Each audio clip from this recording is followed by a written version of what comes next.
This is Legally Armed America. We first showed you one of his clips, I think, last week or the week before.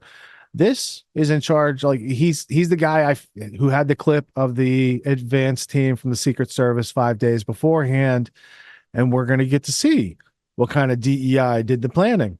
And you heard Marjorie Taylor Greene refer to who's the she, and she was saying it's a woman who's in charge, but they didn't want to out their own people.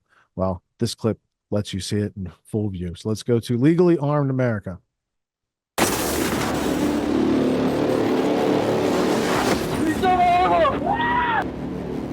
Hey there, friends. In our continuing coverage of the Trump assassination attempt, I want to point out some glaring things that, to me, just don't add up. Again, these are a little bit simpler, but you kind of got to go back in time a little bit to pull up some of this video, and that's what we did. Don't trust an insurance company with your self-defense, guys. These guys are the ultimate self-defense program offered by a law firm. This is literally on the front page of their website. These guys are going to cover you whether you are charged or convicted of a criminal act, take a plea deal, use an illegal weapon or firearm, hope you're not. They provide coverage in all 50 states, have a 24/7 emergency line. 100% of your criminal and civil defense fees are covered through trial. If you go there now and sign up, you will get $50 off your one-time sign-up fee. That's $50 off the $100 sign-up fee. Go there now, use my code FTATF. Again, that's attorneysonretainer.us. You guys will remember our beloved Betty Crocker,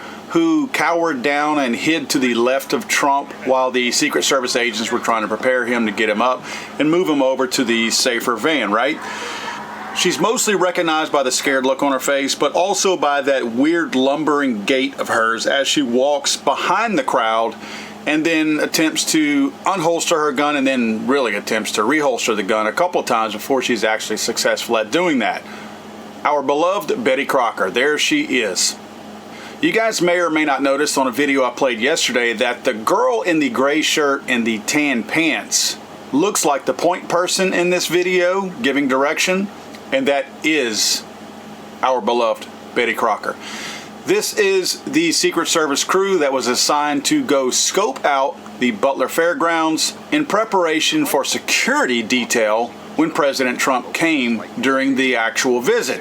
This is a few days prior to the actual rally where Trump was shot. Now, we've heard several reports where they talked about the reason why, and this is their reason, not mine, the reason why Trump had such an inexperienced hodgepodge detail, because now they're saying some Department of Homeland Security personnel who were not Secret Service, even though they fall under that same umbrella, they were not actual Secret Service members. They were part of this security detail. In fact, most of them were. So we didn't have a majority Secret Service group here. We had a Secret Service-led group, but the majority were not Secret Service. This person, Betty Crocker, obviously is one of their supervisors, one of their leading people, obviously a token DEI hire. It might not seem suspect that, okay, well, if she was Kim Cheadle's lead person, favored person, but if that was her lead person, okay, it makes sense that she's out there. Well, it doesn't make sense. Since we have heard that Jill Biden was in Pittsburgh on this same day for it wasn't anything like this, right? I can understand if you had Trump in Pennsylvania and you had Jill Biden in Pennsylvania on the same day, both requiring that. Of course, one's the first lady, not that she's more popular, but I understand that her husband at the time was president. Why would you, in days advance of something like this, send your F team, like Betty Crocker here, and not your A team to scout this area out and make a logistical plan where to put your security and what places to fortify? Because at this point, we can only assume that Betty Crocker is the one responsible for not covering up that building. And this is with the assumption that this was just a failed operation, right? Understand what I'm saying? Read between those lines. If Betty Crocker was the point person on setting all this up, then she was the one who failed to have that building covered. But let me explain this to you. Yes, both of their visits, Joe Biden's and Donald Trump's, were on the same day. Did their visits to the future locations have to be on the same day? In other words, are you seriously going to tell me that your A-team Secret Service person just happened to be and chose that same day that Betty Crocker was going to the Butler Fairgrounds, that person was also going to Pittsburgh, you couldn't have sent your A-team Secret Service personnel the day before Betty Crocker's visit or the day after. Instead, you sent Betty Crocker. So if the excuse is, oh, well, we had Joe Biden over here, that doesn't fly with me, because the Secret Service can't be that busy where you couldn't have scheduled a day prior, a day later, or any time during that week to send your A-team person out there instead of Betty Crocker. Clearly, Betty Crocker is in some type of authority position with the Secret Service. Kim Cheadle will be talking about some of her misassignments and missteps in this whole operation today. I'm hoping to carry that live right here on my channel, but obviously this falls at her feet. She's trying to duck and dodge and act like she had no responsibility. And again, we're assuming this was a failed operation or a bungled operation. We still don't know what happened here. We still don't know who was in charge, and we still don't know what the ultimate goal was of this whole operation. All right, so new information is coming out every single day, but I think this information, this evidence that we're going to go over in just a few minutes is going to change your mind on a lot of different things. Let's get into it.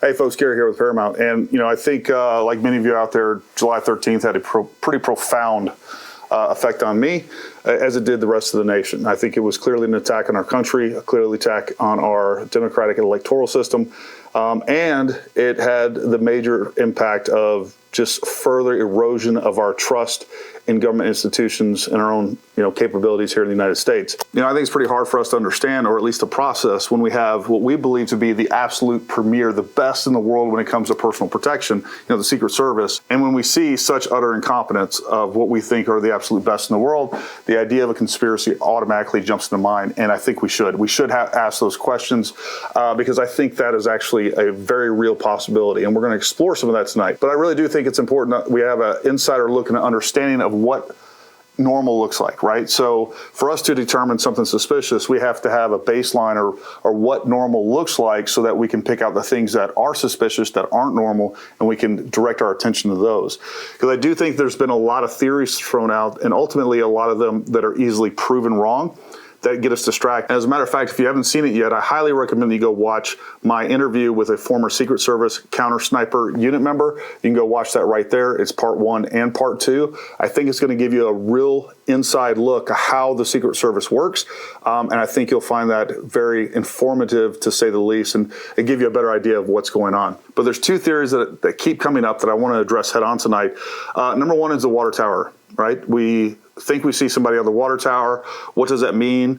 If it was someone on the water tower, did they get a shot off at Trump? The other thing that I've heard a lot of is that was actually possibly a government counter sniper unit that actually shot the shooter, and that the Secret Service counter sniper team that we think shot them didn't actually shoot them. We're going to address both of those. The other theory that's very pervasive that keeps getting talked about is, and it's kind of linked into that sort of as well, but that's the second shooter theory, or the open window theory, and that's what I'm going to call them just for the sake of it. But we're going to go through all this tonight, and we're going to give you some pretty compelling evidence. Then after we go through that evidence, I'm going to let you know what my thoughts are on it, or my conclusions are there. And I want to know from you if you agree with that. And if I didn't address something to that, I also want you to put that down in the comments so we can try to address that head on in another video or in a podcast. Because that's what I want this channel to be. I want this channel to be a collection point where we can come together and we can talk through this. And we've already had some experts on. We're going to have more.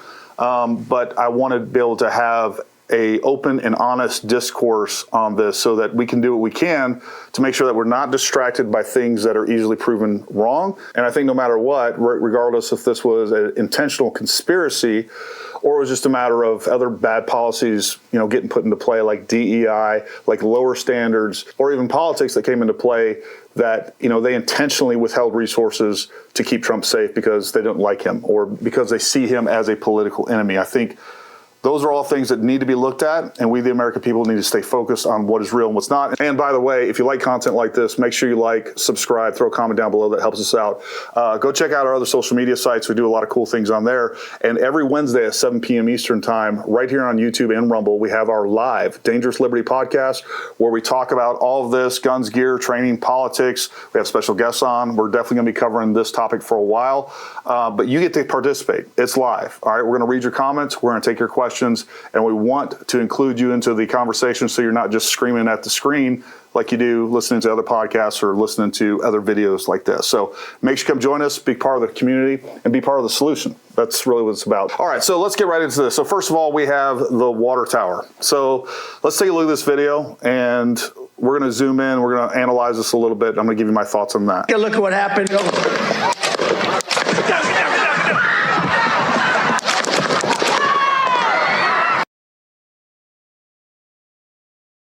You see a shadow on a highly pixelated screen there. There's a couple things that go through my mind. I am a former sniper. We currently teach long range. I've been shooting long range for a long time.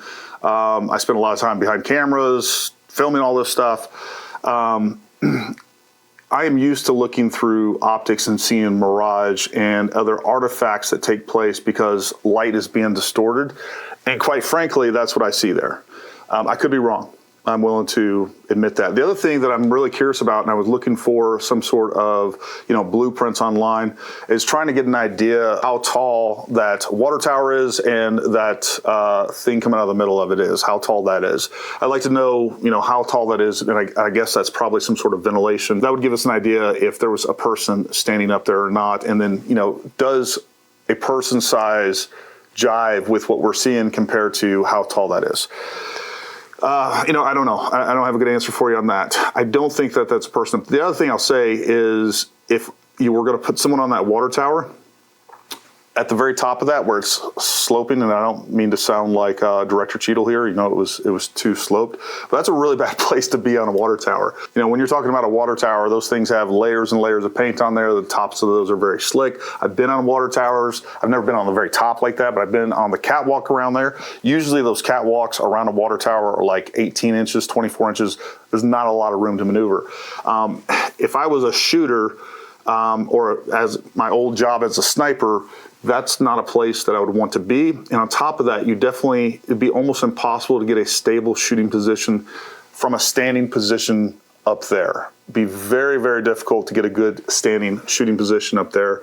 It didn't look to me like there was anything that would indicate that we're using a tripod or any other type of thing that would provide additional stability. So that's my initial thoughts. The other thing that I immediately thought of when I saw this video was, this obviously came from a cell phone. It's very pixelated, it's far distance. All the cameras in the cell phones use a lot of processor power to manipulate the photo. They're constantly trying to to sharpen that image. And that has been known to distort images as well. Let's put my personal opinion on this aside for a minute. Let's say that was a person up there. What does that mean? What's the follow-on questions for that? The questions to me are, did they shoot from that position? I'd say it's very difficult to shoot from that position, but forget about that. Did they shoot President Trump? Were they shooting at crooks? What does that mean? And can we prove that one way or the other? And I think we have an answer to both of those questions. But let's put the water tower theory on hold for just a second. Let's talk about the second shooter theory or the open window theory. And I'm going to play you some video. If you haven't seen this before, we're going to see what this is. And then I'm also going to show you a video from inside of that room to be able to show you the view outside that room and the possibility of there being a second shooter in general, but even more specifically, a second shooter inside of that room. Because I'll be honest with you, if I was a sniper trying to take out Trump in a urban area like this, which really this is, anytime that we have structures, this is urban sniping, right?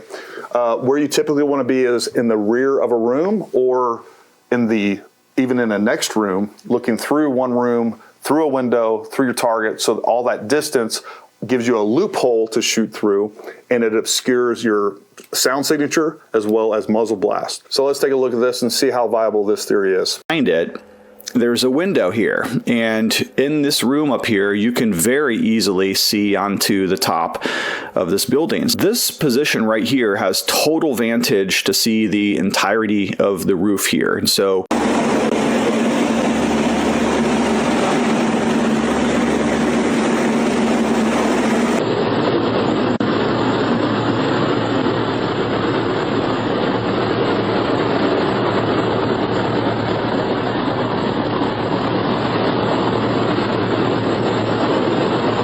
All right, so just from that video, we can tell that, number one, that window absolutely provides a good vantage point to President Trump, without a doubt. It also gives us a good vantage point to potentially align our shot with Crooks to some extent. I'll be honest with you, this is exactly what I thought was the greatest possibility. This was the conspiracy that I definitely thought, hey, you know what? If I was going to create a patsy for this, I'd want a competent shooter covering an incompetent shooters, and then make sure that the incompetent shooter takes the fall. And the more that we can align those shots, the better off we are. But then I saw this bit of evidence from Mike Bell. Here's his information right here. Make sure you go give him a follow. I think he's done an excellent job with this. I also like the fact that he is out of South Africa, doesn't really seem to have a dog in the fight. He's just curious, very smart guy, and has made some really good animations that I think are, actually, these provide some of the best evidence, these trajectories specifically, provide us the best evidence of what is real and what is not that I've seen out there at all. And while there's been a lot of analysis done on sound and all these other things we'll talk about in just a minute, there's been almost no real analysis of these trajectories the way that he has. And I think that has done a disservice to this entire discussion because, well, watch this and then tell me what you think at the end of it. These are all these 8 shots from the same weapon and then a different one.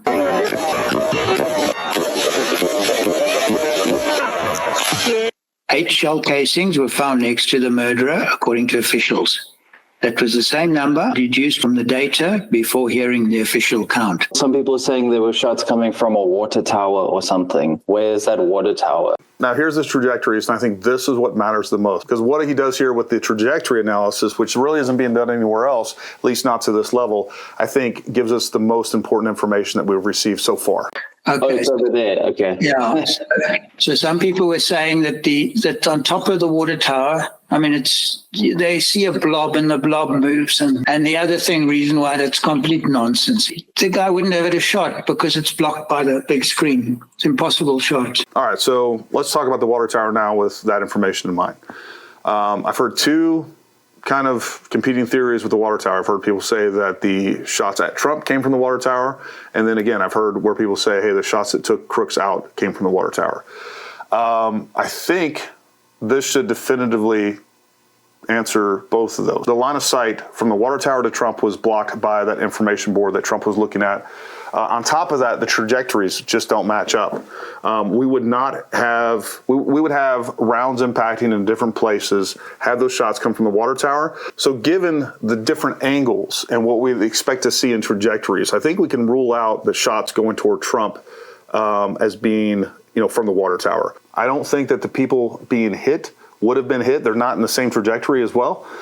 So I think that pretty much rules that out. Now, here's the question of whether or not the shot that ended Crooks' life or a shot at Crooks came from the water tower. There are pictures out there that show Crooks where he was shot in the face. He was actually shot just above the left eye. There is no trajectory from the water tower that would allow that. But just looking at the angle that we have here is we would see a round that would, whether it hit or miss Crooks, that round would penetrate that roof without a doubt.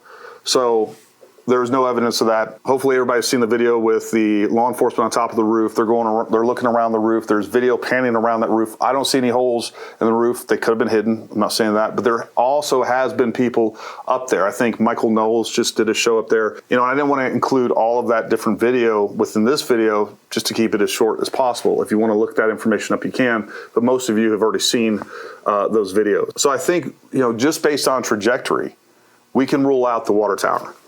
We don't necessarily even need to rule out whether or not there was somebody up there. Maybe there was somebody up there, but I don't think there's any evidence that shows that anyone fired from the water tower. Now let's take a look at the second shooter window theory. Okay, then the other shot that people are talking about is this one over here, which is from this window, and this is the view. So, and they would have certainly from this view seen crooks. And supposedly in these offices should have been security people, and they would have seen the stage, but it doesn't really make any sense. Well, then they couldn't have hit his ear from that angle, it doesn't look like. Yeah, it would have been difficult. And also the shot doesn't go past any of the victims. The victims were over there. There was the fatality. And here was David Dutch standing over here, and then James Copenhagen, who was sitting over there, or standing, we're not sure. So we know those are the three victims, which line up with the shot coming from Crooks, and the shot out the window doesn't go anywhere. That makes sense with what we see. So again, trajectories. I think give us more compelling evidence than anything else that we've seen, and he does a good job with that. So I think that is that's pretty compelling to me. Knowing what I know about shooting from inside a window, those trajectories don't line up. They don't line up. They could hit Trump from inside that window. I think it'd be very difficult, or doesn't make sense to me, and especially understand if you're shooting out a window and this person would typically want to be in the back of the room. I'm not saying that's what happened, but there's no video evidence, or even there was people on the ground, that were looking up at that building while Crooks was shooting. So we see a lot of video evidence of that. And if there was a person hanging out the window, it's going to broaden how far they can shoot and probably make those trajectories align more. But without seeing somebody hanging out the window, tells me if there was a second shooter, they're deep in that room. And if they're deep in that room, they have that window that they're looking at. And look, you can actually even illustrate this to yourself. If you go to the back of a room, you see a small window. And again, the window that we're talking about does look fairly small. But if you're at the back of the room, 10, 15 feet from that window, if you find a target, your sector of fire that you're able to achieve at the back of a room of that window, or even offset from that window at any distance, is very limited. So I don't think any of the trajectories that we know took place, which were those 3 rounds, we're going to talk about the other 5 rounds here in just a second. Because I agree with him on a lot of things, and that's why I'm sharing the clip. I agree with the water tower, and I agree that a sniper shooting from that room from cover would be in the back of the room, and they would have limited scope of vision, right? However, counter sniper should be on a bipod up at that window so you can have the greatest amount of coverage. Counter sniper doesn't need to be in the back of the room. Counter sniper doesn't need to shoot from cover. Counter sniper doesn't need to hide the muzzle flare or any of that type of stuff.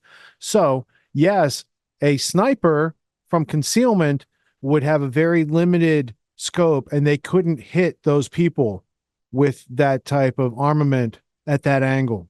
However, somebody who was posted in that room, because we hypothesized a couple weeks ago, because of graphics like this, these are some of the first graphics showing where the shots came from, and they are closer to the window where the snipers were than where they found the dead guy's body.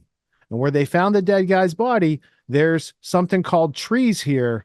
And so he shot from over here. These guys couldn't see him. These guys could, but these guys allegedly now down here in the right corner, if you can't see my mouse, sorry about that, I have to get a pointer. They couldn't, they potentially didn't take that shot. So when you look at these trajectories that we just heard about, here's AI Telly. Remember we looked at that? They also had the shooter in the wrong position, but they managed to be able to hit the people in the audience, and all the same trajectories worked, even though their map was wrong. But their map does have a trajectory that goes directly to that window where we now know sniper team was posted. That open window that we said that's where the second gunman could be, and it's a perfect place because you could shoot from concealment if you wanted to, or you could shoot from the front of the window because you're supposed to be there. So these trees aren't in the diagram.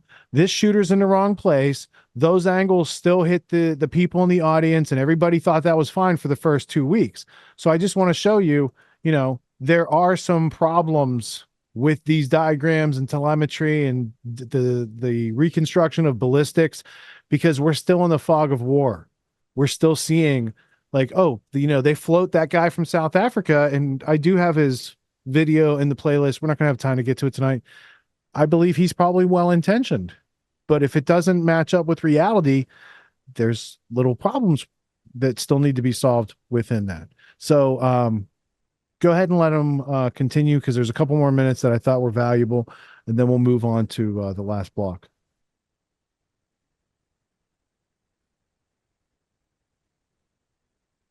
because we need We're to going to find talk out who about shot other the possible shooter. rounds as well. But I don't think that any of the 3 rounds that we have confirmed that hit people or hit things came from anything other than Crooks's position. It just doesn't make sense to me. And I don't think there's any evidence that suggests otherwise. From that angle, it doesn't look like. Yeah, it would have been difficult. And also the shot doesn't go past any of the victims. The victims were over there. There was the fatality.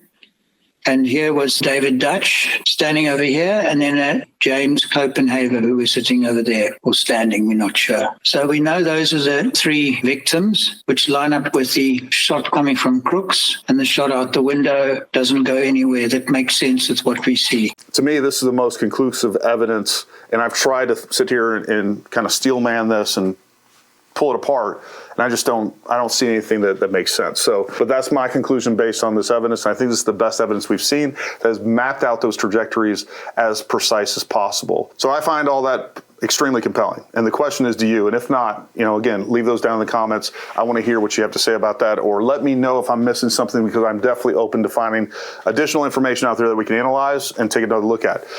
The other thing is, well, Gary, I've heard a 9th shot and a 10th shot. There are reports on the ground that local snipers took additional shots. I don't even know if I've heard that in an official report. I hear that more as rumor, and I could be wrong in that. But let's say we did hear a 9th and 10th shot. Okay. So what consequence is that? We're not seeing any evidence of a 9th and 10th shot anywhere. Those could have been local law enforcement snipers taking shots at Crooks. I'm not aware that they actually hit him.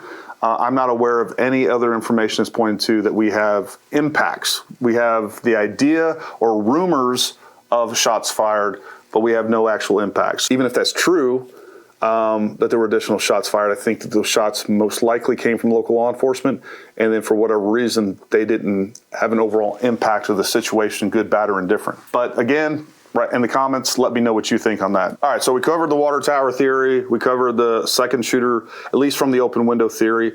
If we have additional theories of possible other shooters that might align with the trajectories that we have, because I think that's those trajectories are pretty important. Those are the best indicators. That is rock solid information.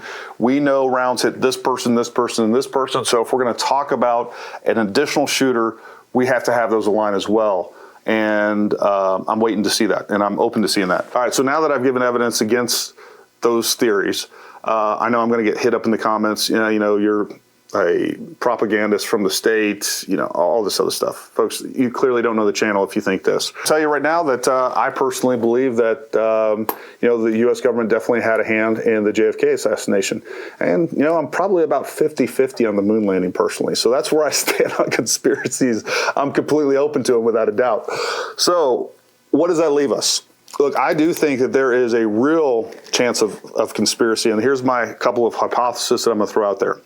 Number one, I think there was a real conspiracy of, at a minimum, that we had government officials intentionally denying resources to President Trump because of their own political bias and their hostility toward Trump. That conspiracy, to me, is not only a real possibility, I think that's highly likely. So that's number one. Number two, the second conspiracy or hypothesis that I'm definitely willing to consider, and I think all of us should look into, was Crooks prepared, assisted, or radicalized by our own government? I think that's something we really need to look into. We saw what took place with the FBI in Michigan, where they essentially prepared, radicalized, encouraged, a couple of nitwits to basically conspire to attack and or kidnap, I believe, Governor Whitmer. These were two men that were, by all accounts, were genuinely mentally deficient that the FBI was able to influence and to convince to be part of this conspiracy to kidnap Governor Whitmer. Was that something that they did to Crooks and then just let him keep going? I don't know. What I do know is that we've never seen hostilities directed by the federal government toward a candidate like President Trump, and I think everything's on the table. I think what they have done to him on the documents case, on many of these other legal cases that have continued to fall apart, I think given all that, you really have to take a hard look at, hey, did they run out of options and then actually plan to execute President Trump? I don't know. Good. I think those are things that we have to genuinely. All right, solid analysis, definitely worth considering and comparing to the evidence in reality. That's how we do with all these clips. Everyone's doing some kind of self-help these days, and you can find a million self-help courses out there. Most other courses out there are hosting lectures. They're hosting videos, they're maybe even doing Q&As, and these are great starting points to encourage learning.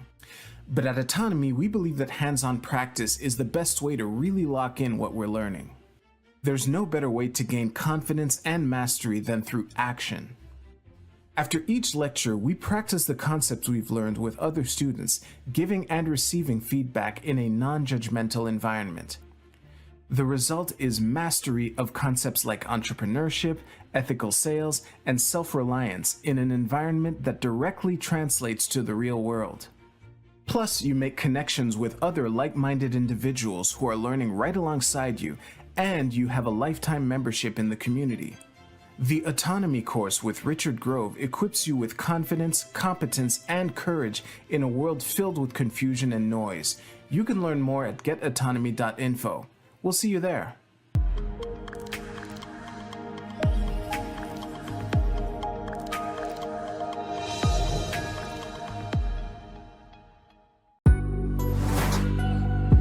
What makes the Grand Theft World podcast unique, invigorating, exciting, and informative? Most other podcasts out there are either doing straight up interviews or they're just covering the daily news. They're covering current events from the day they happened. And that is effective. It's useful. It's a great starting point. And then sometimes these current events change during the week past the first story. So we like to give it a little time. You have to wait till some of the dust settles on these stories in order to give them accurate coverage. And the other thing that's really missing in the media landscape is covering the articles that are coming out every day. That's great. That's necessary. But who's bringing in contextual history so that you can understand what has been going on for decades and decades to lead up to the machinations and actions that we see unfolding today? So what we do here on the podcast is we cover current events. Many of these things are censored, but we wait about a week. As a forensic historian, I focused mainly through my career on the history of globalism and collectivism and things that they call maybe the New World Order. There's a lot of facts to these sort of circumstances, groups, events, activities, working groups that they've had over time. So for Grand Theft World listeners, we not only break down the current events, most of which that are censored during the week, we provide you with contextual history, we give you the source notes, the references, we do deep dives, and this really empowers you with an understanding of context and history so that you can make more informed decisions in your life. There's also a community, a membership where you guys can actually ask questions and we can get into the show and we can share evidence.